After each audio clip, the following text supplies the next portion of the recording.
You're listening to the Cyberwire Network, powered by N2K. This episode is brought to you by Audi. The road is calling.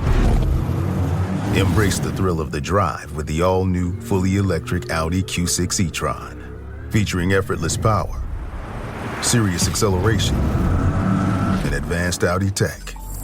It's not just a new EV, it's a new way to experience driving. The all-new, fully electric Audi Q6 e-tron is here. The next chapter of Audi starts now.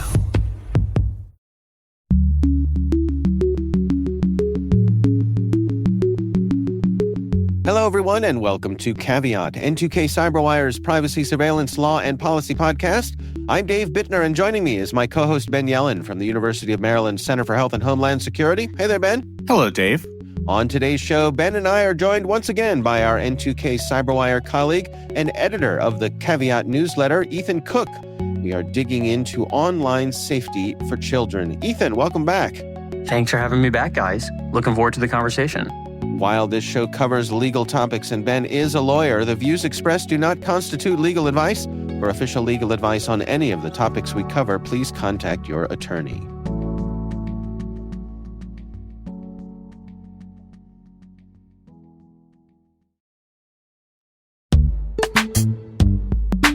And now, a message from our sponsor, Zscaler, the leader in cloud security.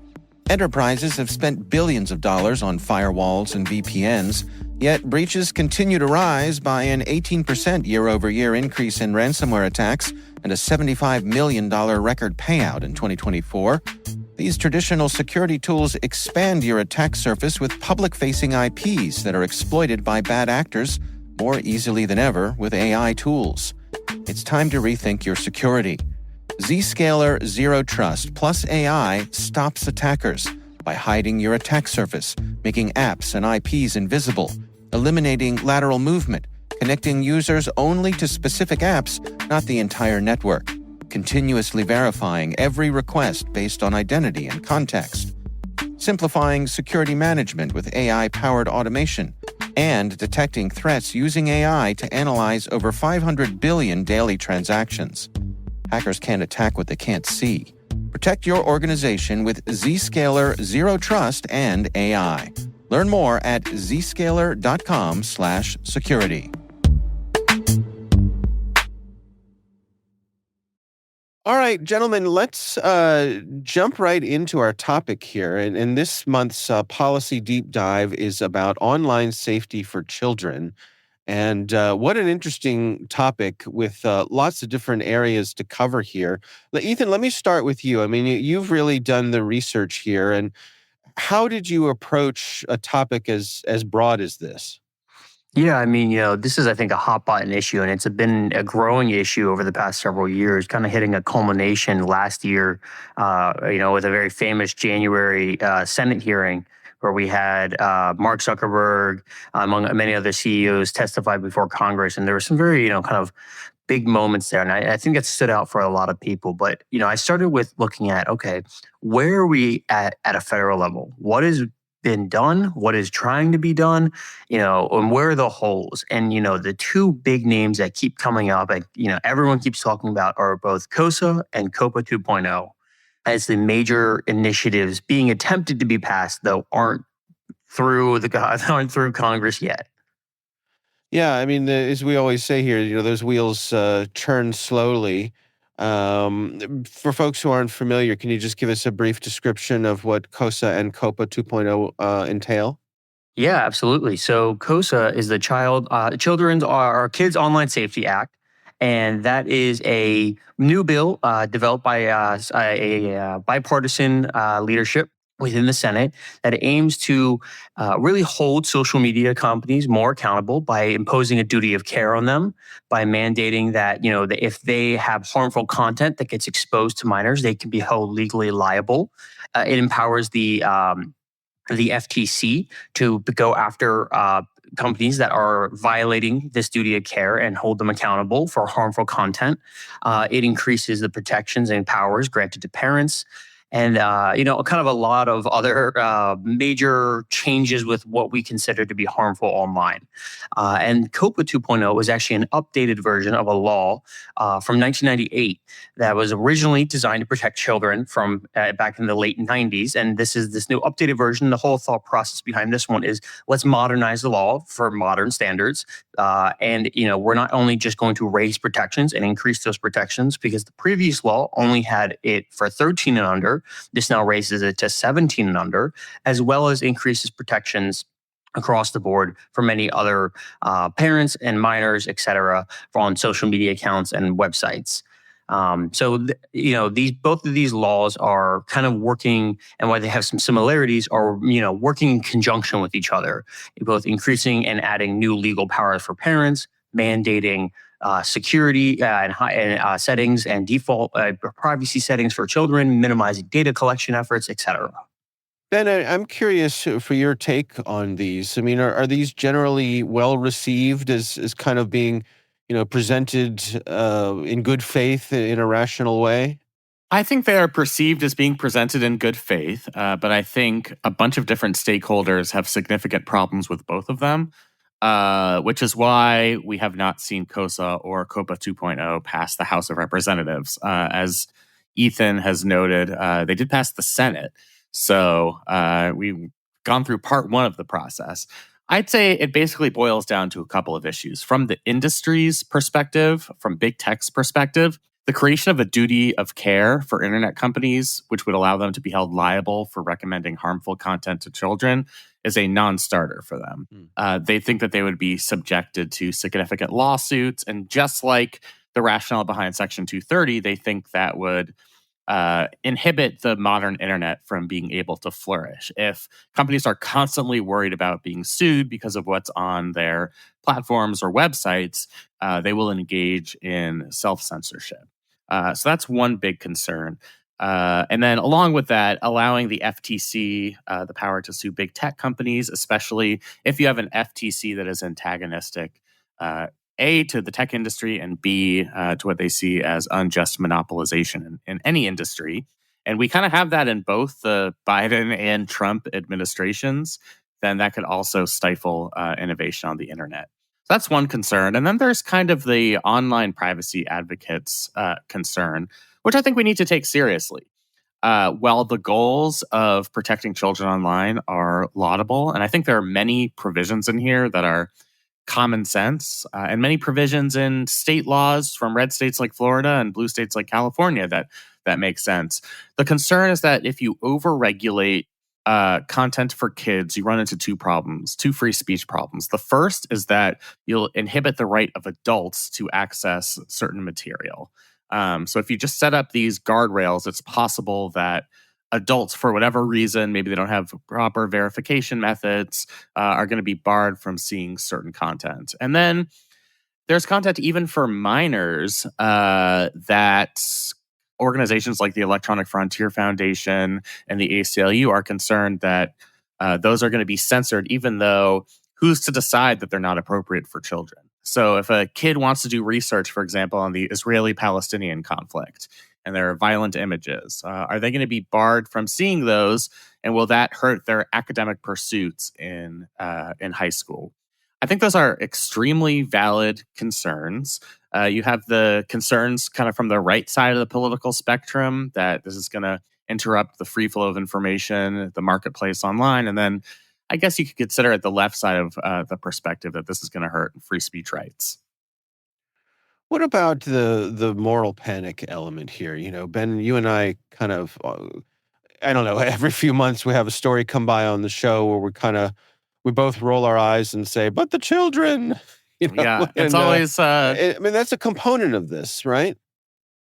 It is. I do think, and as somebody who has two kids, I'm concerned about child online safety.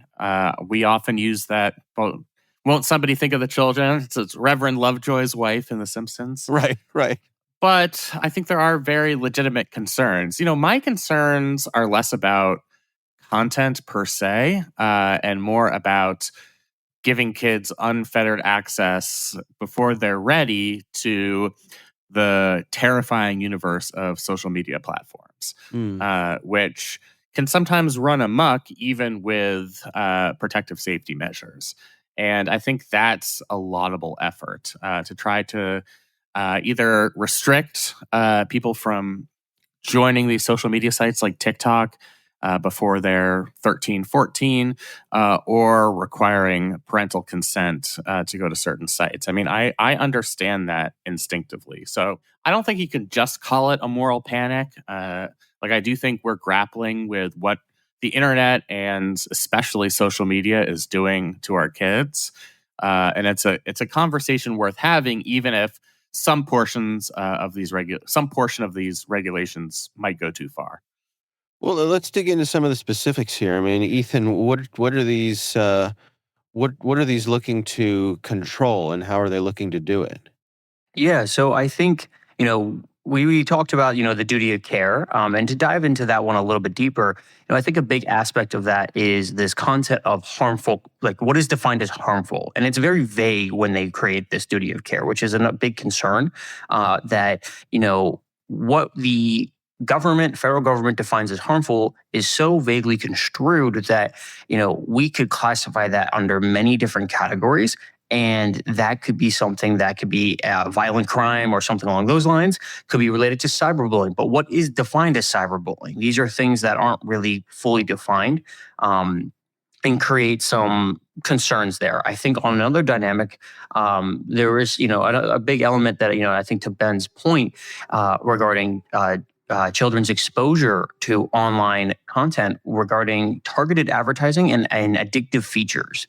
There's been numerous studies done from a scientific perspective on how children's brains interact with online places and online feeds and specifically social media sites. And a lot of studies can kind of find the same conclusion, which is that children don't have the ability logically to be able to turn those feeds off and to kind of resist those innate and addictive features. And I think there's an aspect that has kind of motivated parents as well as some lawmakers to kind of see social media companies as bad faith actors. They are companies that have purposely designed their platforms, not just for the adult to engage with, but to keep children in, to target to children, to keep them coming back because they know they can consistently get revenue out of them because they can't have the ability to logically turn off the social media feed, to get off Instagram Reels, to get off, TikTok scrolling, etc. Another, I think, key aspect of this, of these measures that I think really shouldn't be undersold and has a pretty big dynamic is we mentioned it a little bit, but I think the parental rights that they're increasing the power of parental rights. Right now, a lot of kids can kind of just hop on, a lot of terms of services will just say, oh, you have to be 18 or like you should be 18, et cetera. But there's no way to verify that. And that both of these bills are not only mandating that children have parental permission to some degree, depending on the age, but also mandating that their accounts be set to automatic default by privacy settings, as well as minimizing data collection efforts, et cetera. And I think one of these major aspects that is, drawing questions is how do we actually implement those restrictions, and how do we verify that this is an 18-year-old child or this is or an 18-year-old adult now or a 17-year-old child? Are we going to go through identification purposes? How are we going to be able to institute these age verification systems and make sure they work effectively and make sure that parents are actually able to track and keep over it? Because a lot of situations right now, you have many people have smartphones. It's not impossible for them to download an app, without permission if the account's not configured properly, and just kind of do whatever they want to do or visit whatever site they want to visit. So I think with each of these bills, because they are so comprehensive and because they're trying to target so many things, is a huge reason why we have seen them stall out in the House, because there are so many issues that people have with various aspects, whether that be the practical implications of mandating these age verification requirements, whether it be the very vague definitions that come in with terms from harmful content, whether it be giving the FTC seemingly way more power than they've had previously to legislate or and to determine if someone's been a bad actor than ever before. And that's a small group of five that, is determined by a president nominee. And that can be very easily politicized, as we've seen it been done previously and potentially over the next 4 years. That is something that is all these valid concerns. It's not just one concern with the bill, and it kind of has turned into this, we need to overhaul it. And because of this pause and that has nothing happened, we've seen states kind of taking that initiative instead. Yeah. Well, I tell you what, let's take a quick break here, and when we come back, let's dig into some of the things that are going on at the state level. We'll be right back after this message.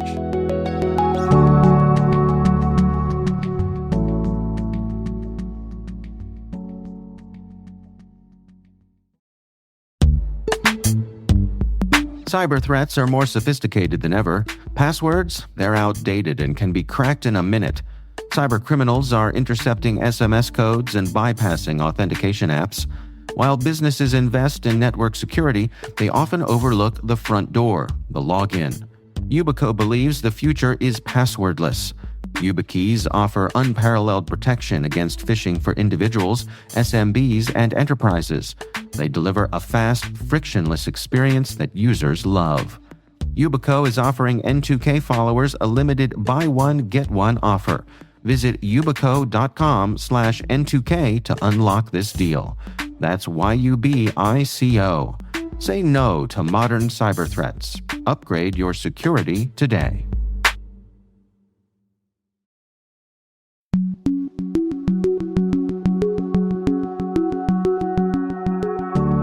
And we are back.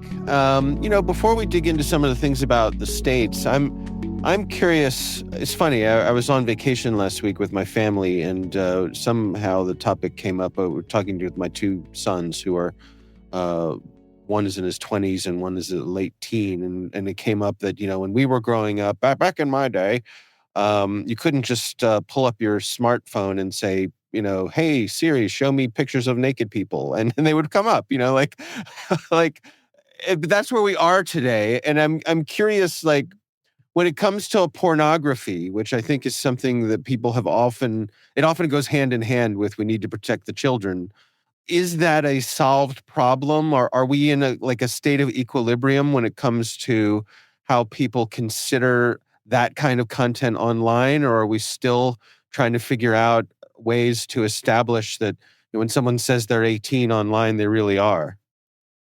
Ethan?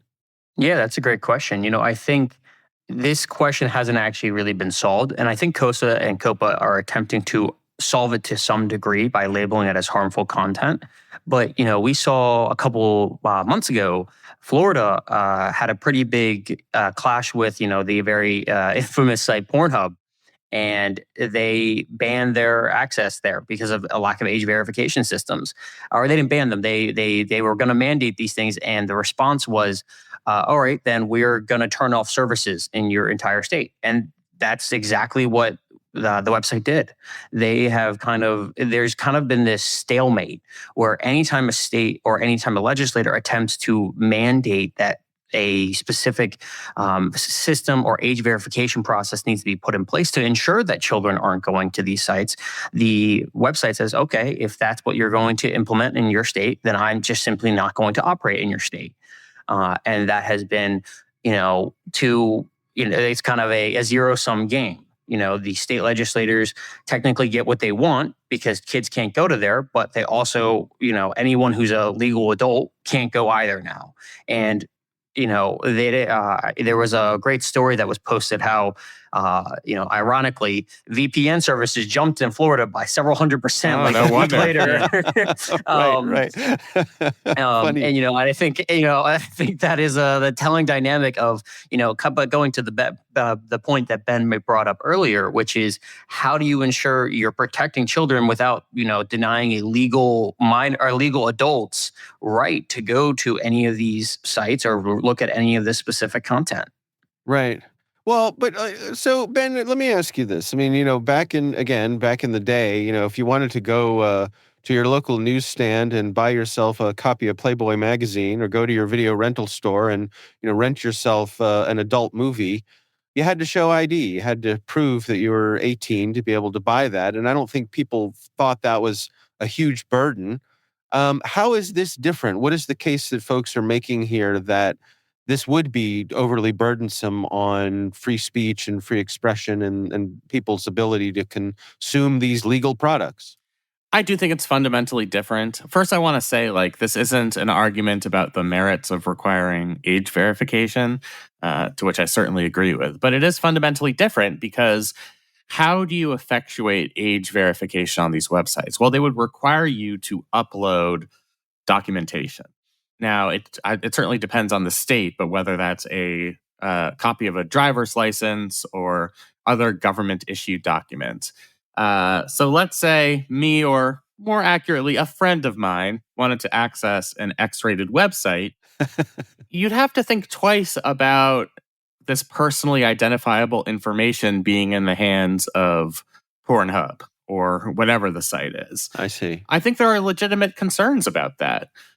Even if you are a adult who is old enough to make decisions about what they want to see. But it's a problem that doesn't have an easy solution, because I do think the alternative, which is kind of the world that existed prior to this latest wave of regulation, is that there's a button that says, please affirm that you are 18 years old. Right. And I don't think that is a foolproof system. It certainly strains credulity that every single minor is going to be honest and not click that button. Right.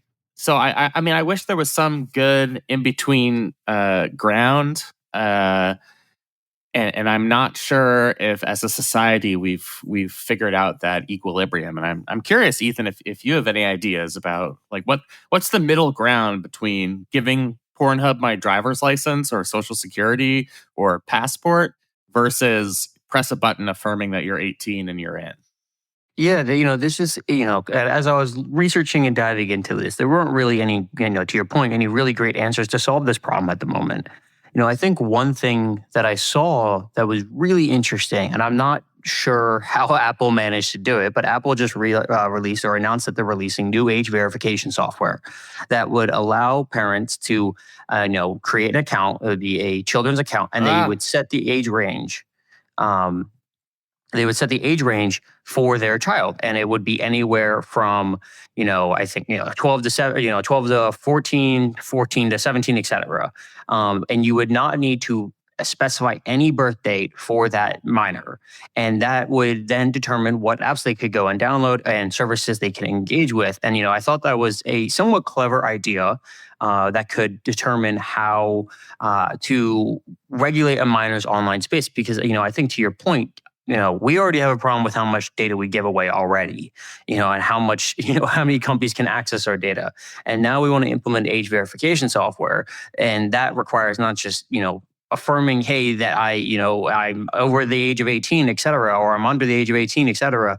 But now I have to send proof of that.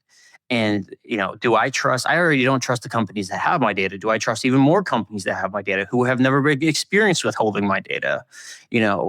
And I think that this new Apple tech, and the way that they're approaching it, rather than saying, okay, you are born whatever day in this year, you were born around this time period and you're 13 to 17 years old. So we know we can't give you the explicit access to these accounts unless a parent says otherwise when configuring your account. And I don't know if there would be a way for Apple within its internal system to be able to control just the applications downloaded or the content seen on those applications past that. I know that they are working with app stores from the story, but they haven't released the tech yet. So I'm curious to see how that system works. And it may be a kind of middle ground to these two sides. Yeah, I mean, the one thing about that, and I think that's promising, is you have to have parents who are responsible enough to implement those controls, which I'd like to think I'm one of those parents, but not everybody could be as responsible as we are. So I also think, with parents, there's this huge dynamic where it's really hard to keep up with changing tech and how rapidly it changes and what the newest fad is, what the newest app is, and how to make sure that you can properly keep up while still being, a normal parent and working a 9 to 5 or whatever the job may be. One of the things my wife and I sort of came to grips with as our kids were coming up and through their adolescence and teen years, was that while it is possible and plausible that between the two of us, my wife and I, could outsmart our children in terms of putting restrictions on what they see online and all that sort of thing, it is highly unlikely that we would be able to outsmart our children and all of their friends, right?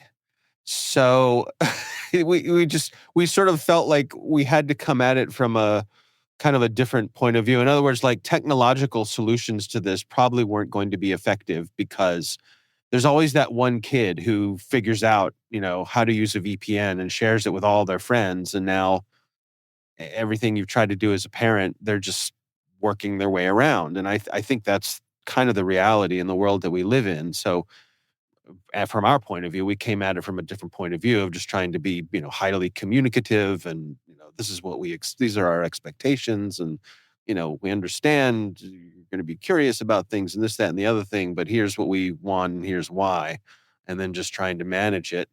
Perhaps that's Pollyanna or unrealistic, but that was the way we came at it. And Ben, you're on the precipice of this, right? I mean, your kids it happens fast. It does happen fast.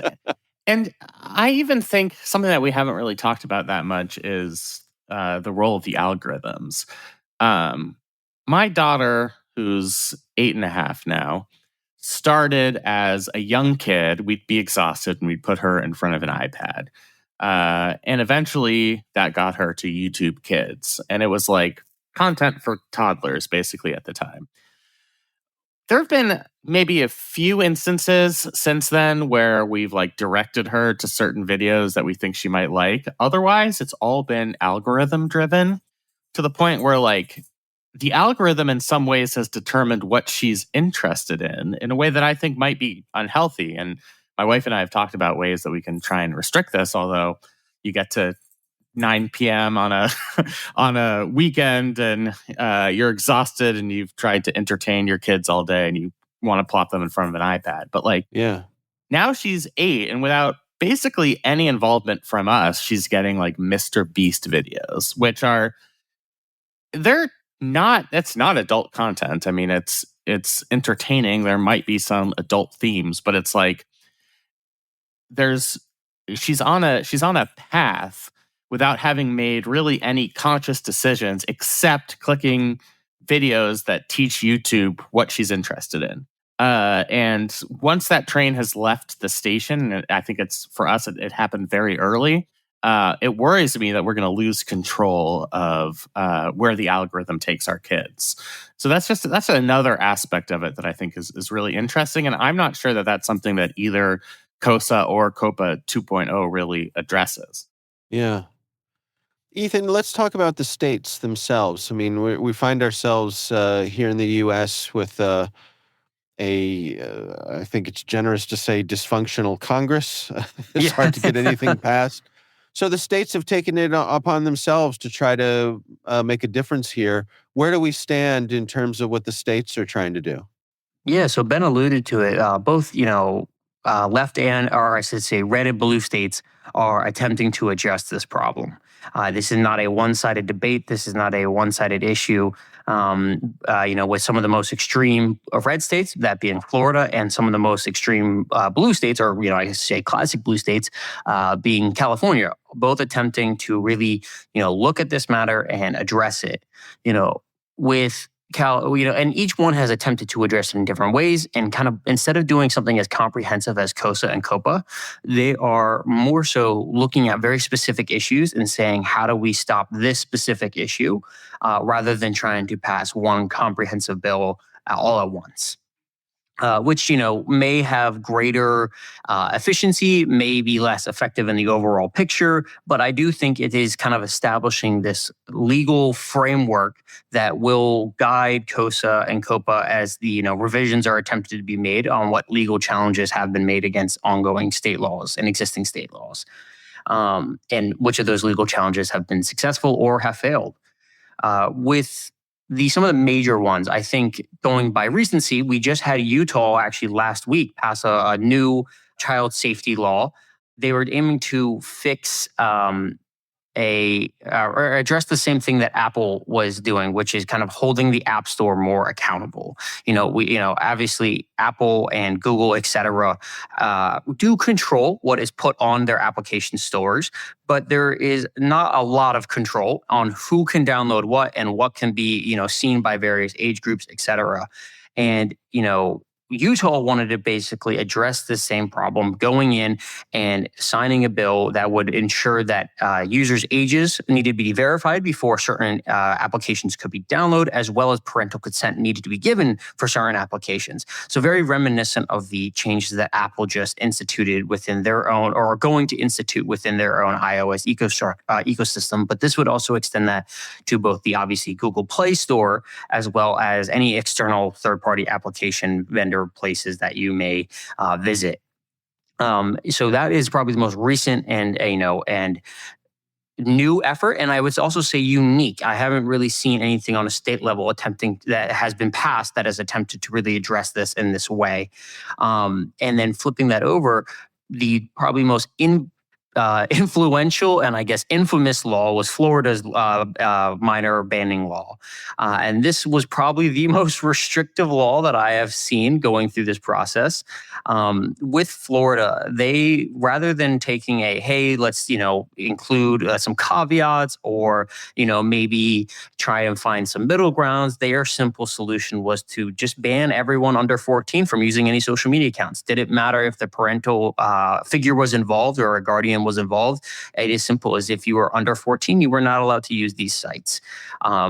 They also then extended that if you are under 16, you can use these sites, but you need explicit parental consent, and also mandating that age verifications systems be put in place.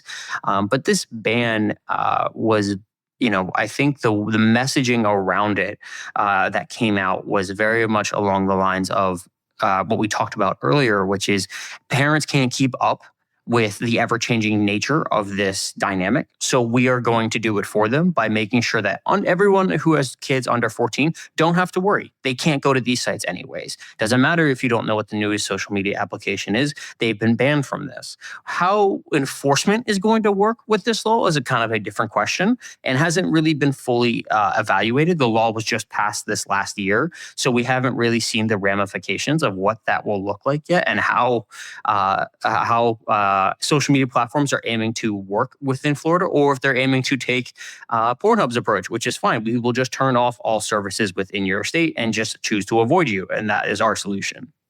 And then flipping that over, to the blue efforts in California, they passed a similar bill, but certainly not nearly as aggressive, but also aimed to keep children off of social media applications. And that was a act that aimed to kind of reduce the addiction aspects that we talked about earlier. So not only does it mandate, similar restrictions on children and having parental consent, but it also mandated that I think one of the most unique aspects, which is notifications can't be sent to a minor between certain times of the day. So for example, at night or during school hours, they cannot receive notifications. They are banned if their account is set to a minor account from receiving any social media notifications. And that was a really creative way that I saw from disrupting the feed, because notifications are, according to research, one of the most impactful ways to get someone to come back to your app and to get someone back and hooked into the feed and kind of going through the scrolling efforts again. On top of that, they also the law also banned these applications from banned them from using targeted advertising feeds, as well as requiring parental consents to use other addictive features that were innately found within many of these social media sites. And while there have been many other state laws and state efforts that have been passed, and I'm sure there will be many more over the coming months, I think these three kind of represent the big three in my mind of what has been done from the most restrictive standpoint, what has been done in terms of targeting the various features and concerns that people have, and how when we update, because it inevitably will be updated at the federal level, whether that be COSA or COPA or COSA 2.0 or something new, whatever we update one of these things, what can we pull from these state efforts, and what are these logical changes that we can make that may both increase the effectiveness of these bills as well as allay some of the concerns that people genuinely have? Well, before we wrap up here, where do we stand with President Trump? We're a couple months into his term, but these efforts have been churning for quite a long time now. Does President Trump coming into office, does this change the outlook for these bills? Is he supportive, or where do we stand there? Ben, do you want to take this one, or you want me to take it? I'm happy to take it from the perspective that I see, which is that I don't think he really has his head in this space. I don't think it's a major priority of his. But I'm curious what your take is, Ethan. Yeah, I think for the President Trump himself, this is not a priority. I think there are obviously way bigger issues for him at the moment that are kind of dominating the news cycle, that are demanding a lot of attention from him. Though I think from the Republican standpoint, I do think that this is a major issue. This law passed the Senate. These laws passed the Senate overwhelmingly in a 91-3 vote. This wasn't something that was a small initiative, nor was something that didn't have broad bipartisan support. And, Speaker Johnson talked about it last year and did emphasize that if these laws were not passed, which they weren't, in 2024, that they would be a priority in 2025 for the Republican Party. Once at the time, he predicted, and was correct in that prediction, that they would get the majority to overhaul the laws as they saw fit and then repass them. And of course, that would mean they have to go back to the Senate and get repassed again. But I do think that this is something that Republican lawmakers are paying attention to and is a hot button issue. Whether it will continue to be a hot button issue throughout 2025 is unclear, as we haven't seen the same traction for these bills as we did last year. But I don't think traction has fully, fallen apart. I think that with obviously changing administrations, a lot of news happens, a lot of changes happen with, changes of departments, changes with the DOJ going on right now, et cetera. And it's not necessarily watered down the conversation around COSA or COPA, but it has pulled away from. And once those things resolve themselves or, go out of the news cycle, I do think this conversation will likely be revisited. All right. Well, we will leave it there for today. Ethan Cook, thank you so much for joining us. Ethan is our colleague here at N2K Cyberwire and the editor of the Caveat newsletter. Thanks so much for taking the time for us. Yeah, absolutely. Thank you for having me.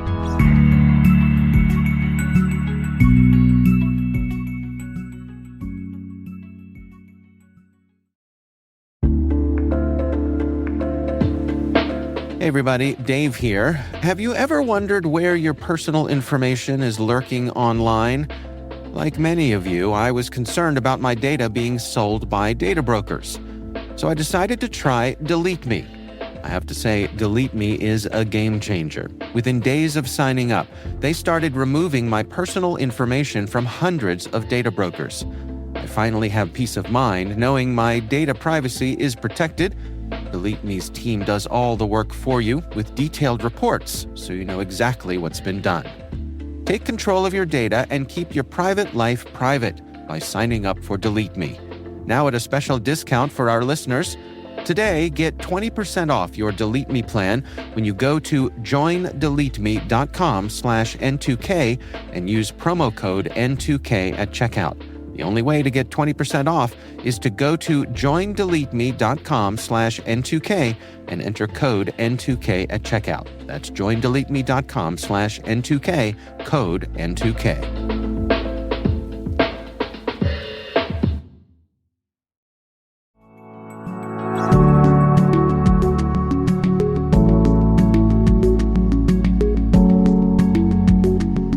That is Caveat, brought to you by N2K Cyberwire. We would love to know what you think of this podcast. Your feedback ensures we deliver the insights that keep you a step ahead in the rapidly changing world of cybersecurity. If you like our show, please share a rating and review in your favorite podcast app.